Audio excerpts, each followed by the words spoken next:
الحمد للہ رب العالمین والصلاة والسلام علی اشرف المرسلین وعلی آلہ وصحابہ اجمعین۔ ایک اور اسلام کے خلاف جھوٹی ویڈیو کا پردہ فاش کرنے کے لیے یہ ویڈیو بنائی گئی ہے، برائے مہربانی اسے آخر تک دیکھیے۔ تھا کون؟ ہمیں ابھی تک یہ بھی نہیں پتہ لگا۔ قرآن سے پھر میں نے ایک اور سوال کیا، قرآن سے پوچھا کہ یہ بتاؤ کہ ایک مسلمان جو ہوتا ہے، ایک مومن ہوتا ہے، وہ کتنا طاقتور ہوتا ہے، اس کی اسٹرینتھ کتنی ہوتی ہے؟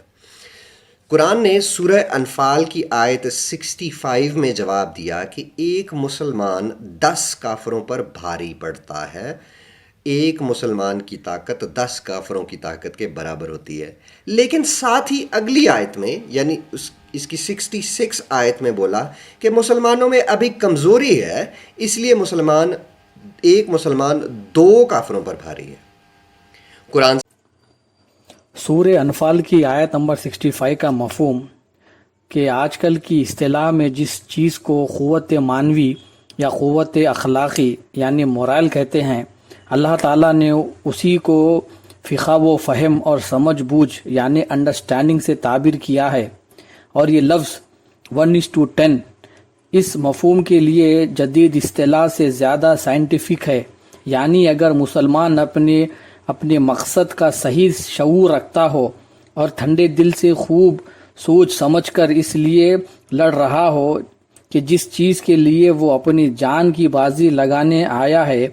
وہ اس کی انفرادی زندگی سے زیادہ قیمتی ہے، اور اس کے ضائع ہو جانے کے بعد جینا بھی قیمتی ہے۔ بے شعور کے ساتھ لڑنے والا آدمی سے کئی گنا زیادہ طاقت رکھتا ہے، اگرچہ جسمانی طاقت میں دونوں کے درمیان کوئی فرق نہ ہو۔ پھر جس شخص کو حقیقت کا شعور حاصل ہو، جو اپنی ہستی اور خدا کی ہستی اور خدا کے ساتھ اپنا تعلق اور حیات دنیا کی حقیقت اور موت کی حقیقت کو اچھی طرح جانتا ہو، اور جسے حق اور باطل کا فرق ہو اور غلبہ باطل کے نتائج کا بھی صحیح ادراک ہو، تو پھر اس کی طاقت کو تو وہ لوگ بھی نہیں پہنچ سکتے جو قومیت یا وطنیت یا طبقاتی نظام کا شعور لیے میدان میں آتے ہیں۔ اسی لیے فرمایا گیا ہے کہ ایک سمجھ بوجھ رکھنے والا مومن اور ایک کافر کے درمیان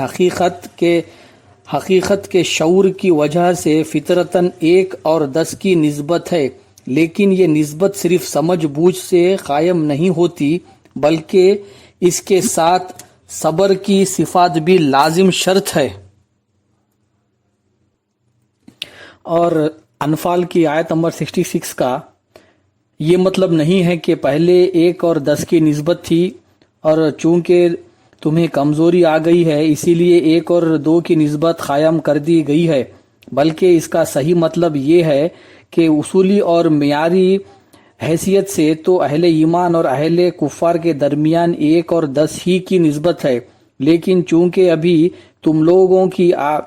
اخلاقی تربیت مکمل نہیں ہوئی ہے اور ابھی تک تمہارا شعور، تمہاری سمجھ بوجھ کا پیمانہ اس حد تک نہیں پہنچا ہے، اس لیے تم سے یہ مطالبہ کیا جاتا ہے کہ اپنے سے دگنی طاقت سے ٹکرانے میں تو تمہیں کوئی تعامل نہ ہونا چاہیے۔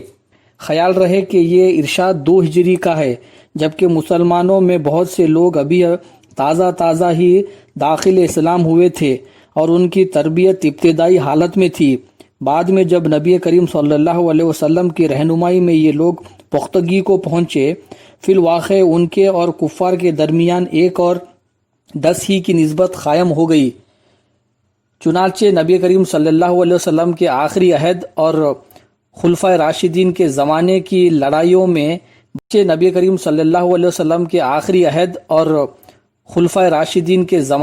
لڑائیوں میں بارہا اس کا تجربہ ہوا ہے